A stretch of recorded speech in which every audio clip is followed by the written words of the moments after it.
ఏమో కానీ మొత్తానికైతే తను శ్రీకాంత్ ఒక్క నిమిషం మీరు హోల్డ్ అవునండి. మనతో పాటు స్పోర్ట్స్ అనలిస్ట్ వెంకటేష్ గారు లైవ్ లో సిద్ధంగా ఉన్నారు. వెంకటేష్ గారు గుడ్ ఆఫ్టర్నూన్ అండి. హలో, గుడ్ ఆఫ్టర్నూన్ అండి. వెంకటేష్ గారు, ఈ మధ్య కాలంలో సాధారణంగా మీతో మాట్లాడినప్పుడు ఏంటి T20 గురించి కానీ వరల్డ్ కప్ గురించి కానీ చర్చిస్తుంటాం. కానీ ఈసారి ఏదైతే రాజకీయాల్లోకి క్రికెటర్స్ రావడం మళ్ళీ వెనుతిరగడం ఈ మధ్య కాలంలో చూస్తూ ఉన్నాం. దీన్ని ఏ విధంగా చూడొచ్చు అంటారు? రాజకీయాలు అనేది ఒక ఫుల్ టైం ప్రొఫెషన్. మీరు పూర్తిగా మీ శక్తియుక్తులన్నీ దాంట్లో వాడాలి. ఎప్పుడు మీరు ఒక ప్రజాప్రతినిధిగా ఉంటే ఎప్పుడు కూడా 24/7 మీరు మీ కాన్స్టిట్యుయెన్సీ ప్రజలకు అందుబాటులో ఉండాలి. కానీ ఈ సెలబ్రిటీస్, అది క్రికెటర్స్ కావచ్చు, ఫిలిం స్టార్స్ కావచ్చు, వీళ్ళు ఏంటంటే వాళ్ళ సెలబ్రిటీ స్టేటస్ ను ఉపయోగించుకుని సభలకు జనం వస్తారు, కొన్నిసార్లు ఎలక్ట్ కూడా అవుతారు. కానీ వాళ్ళు మళ్ళీ సెకండ్ టైం ఎలక్ట్ అవ్వడం చాలా తక్కువ మంది. చాలా మంది ఫిలిం స్టార్స్ విషయంలో కూడా అదే చూసాము. ఏంటంటే వాళ్ళు ఎలక్ట్ అవుతారు, బాగానే ఉంది, వాళ్ళు ఏదో చేస్తారు, చాలా ఆనెస్ట్ గా ఉంటారు, ఫ్రెష్నెస్ తీసుకొస్తారని చెప్పి ఓటర్లు వాళ్ళకి ఎలక్ట్ చేసుకుంటారు. కానీ వాళ్ళకి యాక్సెసిబిలిటీ తక్కువ ఉంటుంది. వాళ్ళు ఏంటంటే ఇప్పుడు బహుశా మీరు గౌతమ్ గంభీర్ కేసు రిఫర్ చేస్తున్నట్టున్నారు. గౌతమ్ గంభీర్ చూడండి, అతను 2 నెలల పాటు IPL లో ఉంటాడు, 2-2.5 నెలలు IPL టీమ్ తో ఉంటాడు, మిగతా అప్పుడు కామెంటరీలో ఉంటాడు. సో అతను ఎంపీగా తన కాన్స్టిట్యుయెన్సీలో ప్రజలకు ఎప్పుడు అవైలబుల్ ఉంటాడు? సో అది ఉండాలి కదా. వాళ్ళు ప్రెజెన్స్, అక్కడ ఫిజికల్ ప్రెజెన్స్ అవసరం. తర్వాత వాళ్ళ యాక్సెసిబిలిటీ కూడా తక్కువ ఉంటుంది. సెలబ్రిటీస్ కాబట్టి వాళ్ళని చేరుకోవాలంటే చాలా లేయర్స్ దాటి వెళ్లాల్సి ఉంటుంది.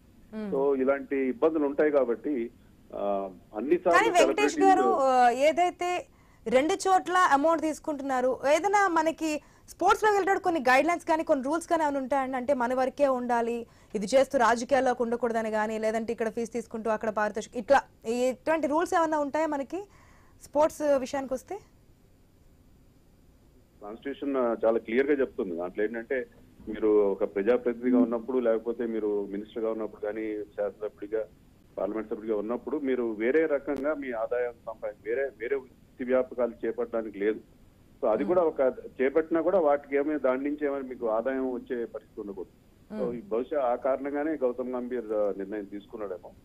ఎందుకంటే ఒకవేళ అతను బహుశా అతనికి క్రికెట్ ద్వారా వచ్చే ఇన్కమ్, కామెంటేటర్ గా కానీ, లేకపోతే ఒక ఫ్రాంచైజీ, IPL ఫ్రాంచైజీకి మెంటార్ గా కానీ అలాంటి ఇన్కమ్ ఎక్కువగా ఉండొచ్చు బహుశా. సో ఆ కారణం కూడా అయ్యుండొచ్చు. కానీ ఒక్కొక్కసారి క్రికెటర్స్ అంటే మనం చూస్తుంటాం, దానికి తోడు మనకి ఎక్కువగా క్రికెటర్స్ అంటే చాలా అభిమానం చూస్తుంటాం. అటు సచిన్ కావచ్చు, ధోని కావచ్చు, గౌతమ్ గంభీర్ కావచ్చు, అంబట్ రాయుడు, ఇట్లాగా ఆ ఫేమ్ అనేది కొన్ని రోజులు ఉంటుంది. ఈ స్పోర్ట్స్ లోకి మళ్ళీ వచ్చిన తర్వాత ఆ ఫేమ్ మళ్ళీ వస్తుంది కాబట్టి గ్యాప్ తీసుకోవడానికి విధంగా చేస్తున్నారు. ఈ మధ్య కాలంలో మన అంబట్ రాయుడు ఏపీలో కీలకంగా అధికార పార్టీలోకి జాయిన్ అవుతున్నారంటూ రావడం, మళ్ళీ జాయిన్ కావట్లేదంటూ కూడా యూటర్న్ తీసుకోవడం, ఇటువంటి పరిస్థితులు చూస్తున్నాం. దేనికోసం అంటారు? వస్తున్నారంటారు, ఒక్కసారిగా ప్రజల్లో కూడా ఎస్ మా ఫేవరెట్ క్రికెటర్ వస్తున్నారంటూ కూడా కొత్త ఉత్సాహం మనకు కనిపిస్తుంది. కానీ ఒక్కసారిగా యూటర్న్ తీసుకోవడం ఏ విధంగా చూడాలి? అంటే ముందు కొన్ని రోజులు బాగానే ఉంటుందండి. ఎందుకంటే ఇలాంటి సెలబ్రిటీస్ ఎప్పుడైతే ప్రజల్లోకి వస్తారో, లేకపోతే జనజీవితంలోకి వస్తారో, వాళ్ళకి బ్రహ్మరథం పడతారు. వాళ్ళు కూడా ఆ అటెన్షన్ ని కొన్ని రోజులు ఎంజాయ్ చేస్తారు. కొన్ని రోజులకి అదే వాళ్ళకి చాలా బర్డెన్ గా కూడా తయారవుతుంది. ఎందుకంటే రెగ్యులర్ గా ప్రజలకు అందుబాటులో ఉండాలి, ఓపిక ఉండాలి. దానికి పాలిటిక్స్ అంత ఈజీ కాదు. చాలా ఓపిక, చాలా ఏమంటారు బ్యాలెన్స్ కూడా ఉండాలి. ఈ సెలబ్రిటీస్ కి ఏంటంటే వీళ్ళు ఎప్పుడు కూడా ఫ్యాన్స్ ని వేరే రకంగా ట్రీట్ చేస్తారు. వాళ్ళు ఎప్పుడు కూడా ఒక అప్పర్ హ్యాండ్ తో ఉంటారు వాళ్ళు. సో ఆ హై హ్యాండెడ్నెస్ అనేది సెలబ్రిటీస్ దగ్గర ఉంటది. కానీ పొలిటీషియన్ ఏంటంటే చాలా డౌన్ టు ఎర్త్ ఉండాలి. సో ఒక్కసారి వాళ్ళ మొత్తం బిహేవియరల్ ప్యాటర్న్ అంతా మార్చుకొని వాళ్ళు ప్రజల్లో మమేకమవడం అంత ఈజీ కాదు. అందుకే Ambati Rayudu case classic example. ఎందుకంటే రాయుడు వచ్చాడు పాలిటిక్స్ లో, చాలా ఇంట్రెస్టెడ్ గా వచ్చాడు, ఏదో ప్రజాసేవ చేద్దాం, ఏదో చేద్దాం, ఫ్రెష్నెస్ తీసుకొద్దాం వచ్చాడు. కానీ politics is not only about just getting elected. దానికి ఎన్నో డక్కుముక్కలు తినాలి, ఎంతో హార్డ్ వర్క్ చేయాలి. సో అవన్నీ చూసిన తర్వాత ఒక్కసారి నీళ్ళలోకి దిగిన తర్వాత లోతు తెలుస్తుంది. తెలిసిన తర్వాత దాంట్లో సర్వైవ్ కావడం అందరి వల్ల కాదు. కానీ రాజకీయాల్లో ఎక్కువగా మనకి ఫేమ్ అనేది స్టార్ క్యాంపెయినర్స్ అనేది ఎక్కువగా చూస్తుంటాం. ఆ స్టార్ క్యాంపెయినర్స్ లో భాగంగా సెలబ్రిటీస్ ని అంటే ప్రచారాల్లో కానీ దీంట్లో కానీ వాడుకోవడం చూస్తాం. ఇప్పుడు గౌతమ్ గంభీర్ కూడా అదే కోట్ చేస్తున్నారు, నన్ను ప్రచారానికి నేను అవైలబుల్ గా ఉండను, కొంచెం చూడండి అంటూ కూడా రిక్వెస్ట్ చేశారు. ఎక్స్ లో మనం పెట్టిన ట్వీట్ కూడా చూస్తున్నాం. అయితే రాజకీయ నేతలకి ఏ విధంగా చూడొచ్చు అంటే సెలబ్రిటీస్ ని పెట్టుకుంటే మనకి ఎప్పుడు ఉంటారో ఎప్పుడు వెళ్ళిపోతారో తెలియని పరిస్థితి ఉండే విధంగా జరుగుతుంది కదా ప్రెసెంట్.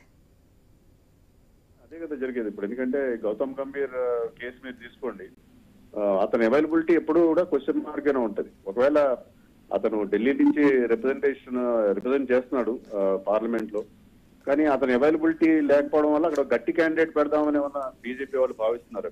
రెగ్యులర్ గా ప్రజలకు అందుబాటులో ఉండేవాడు, రియల్ పొలిటికల్ క్యాండిడేట్. ఎందుకంటే అక్కడ ఢిల్లీలో కూడా ఆప్ అండ్ కాంగ్రెస్ అలయన్స్ అనేది వాళ్ళకి చాలా టఫ్ కాంపిటీషన్ ఇచ్చే పరిస్థితి ఉంది. సో ఆ నేపథ్యంలో గౌతమ్ గంభీర్ లాంటి ఒక పార్ట్ టైం పొలిటీషియన్ తో బరిలోకి దిగడం వాళ్ళకి కొంచెం ఇబ్బందికరమైన పరిస్థితి. బహుశా అది కూడా ఒక కారణమే ఉండొచ్చు. క్యాంపెయినర్స్ గా, స్టార్ క్యాంపెయినర్స్ గా వీళ్ళు బాగానే ఉంటారు ఎప్పుడైనా వచ్చి సభల్లో, ఎందుకంటే క్రౌడ్ పుల్లింగ్ ఎబిలిటీ ఉంటది కాబట్టి ఇలాంటి సెలబ్రిటీస్ ని పెట్టుకుని మీరు సభలు నిర్వహించవచ్చు. కానీ ఫుల్ టైం పాలిటిక్స్ లో వాళ్ళు ఇన్వాల్వ్ చేయాలంటే వాళ్ళ నుంచి కూడా అదే రకమైన కమిట్మెంట్ ఉండాలి. వెంకటేష్ గారు, యాజ్ ఎ స్పోర్ట్స్ అనలిస్ట్ గా చాలా మ్యాచ్లు మీరు చూసుంటారు, చాలా సందర్భాల్లో చాలా విధానం, అంటే కొన్ని మనం చూస్తుంటాం, ఇట్లా చేస్తే బాగుంటుంది, లేసి బాల్ ఇట్లా అని చెప్పి చెప్తూ ఉంటాం. కానీ యాజ్ ఎ స్పోర్ట్స్ అనలిస్ట్ గా మీరు ఏం చెప్తారు క్రికెటర్స్ కి రాజకీయాల్లోకి రావడం గురించి?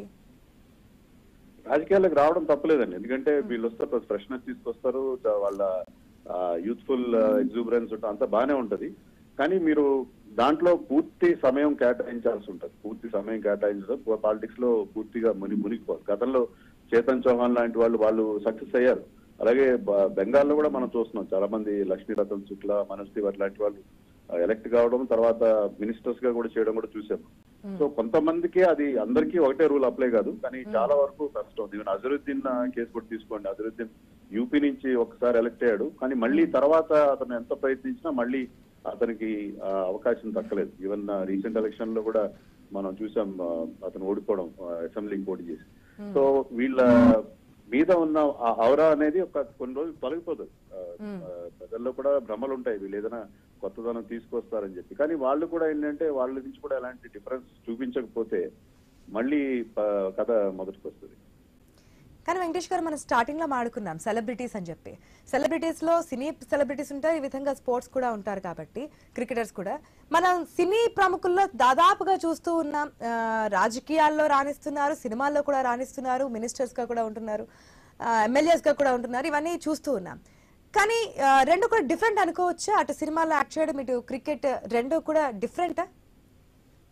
అంటే సినిమా నటులకి ఒక అడ్వాంటేజ్ ఏంటంటే వాళ్ళు మంచి స్పీచ్లు ఇవ్వగలుగుతారు, వాళ్ళకి మాట్లాడడం చేతనవుతుంది. అన్ని సమయాల్లో మనకి క్రికెటర్స్ నుంచి కానీ క్రీడాకారుల నుంచి కానీ అది ఎక్స్పెక్ట్ చేయలేము. అదొక్కటే అడ్వాంటేజ్ ఉంటుంది మీకు. ఈవెన్ ఫిల్మ్ స్టార్స్ విషయంలో తీసుకున్న పాలిటిక్స్ లో రాయించిన వాళ్ళని వేల మీద లెక్క పెట్టచ్చు. ఫెయిల్యూర్ కేసులు ఎక్కువ ఉంటాయి. ఏదో చాలా ఫ్యాన్ ఫేర్ తో దిగుతారు, చాలా మంది పోటీ చేసి గెలిచిన వాళ్ళు ఉన్నారు, కానీ సెకండ్ టర్మ్ రిపీట్ అయిన వాళ్ళు చాలా తక్కువ మంది ఉన్నారు. సో అది నేను చెప్పే మెయిన్ పాయింట్ ఏంటంటే, ఒకసారి వాళ్ళ గ్లామర్ చూసో లేకపోతే వాళ్ళు ఏదో కొంచెం ఫ్రెష్నెస్ తీసుకొస్తారు, ఒక క్లీన్ ఇమేజ్ తో వస్తారని చెప్పి ప్రజలు ఒకసారి వాళ్ళకి అవకాశం ఇస్తారు. కానీ అది వాళ్ళు నిలబెట్టుకోలేకపోతే మళ్ళీ రిపీట్ చేయడం అనేది చాలా అరుదుగా జరుగుతుంది. సో ఇది ఈ పాయింట్ మనం చాలా జాగ్రత్తగా ఈ సెలబ్రిటీస్ విషయంలో ఎక్కువగా దృష్టిలో పెట్టుకోవాలి. థ్యాంక్ యూ వెంకటేష్ గారు, థ్యాంక్ యూ సో మచ్ అండి. మీ అభిప్రాయాన్ని, మీ యొక్క విశ్లేషణని, ఏదైతే పాలిటిక్స్ లోకి క్రికెటర్స్ రావడం ఎంతవరకు చేయగలరు, ఎంతవరకు ఉండగలరు, ఒకసారి ఓకే, నెక్స్ట్ టైం ప్రజాప్రతినిధులుగా ఉన్నప్పుడు ప్రజలకు ఎంతవరకు అందుబాటులో ఉంటున్నారు, ఇవన్నీ కూడా క్లియర్ కట్ గా చెప్పినందుకు వన్స్ అగైన్ థ్యాంక్ యూ అండి.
పార్లమెంట్ ఎన్నికల వేళ భారత మాజీ క్రికెటర్ గౌతమ్ గంభీర్ సంచలన నిర్ణయం తీసుకున్నారు.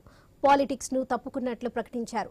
ఈ మేరకు ట్విట్టర్ వేదికగా స్పందించిన ఆయన పొలిటికల్ డ్యూటీల నుంచి తనకు రిలీవ్ ఇవ్వాలని బీజేపీ జాతీయ అధ్యక్షుడు నడ్డాను కోరారు.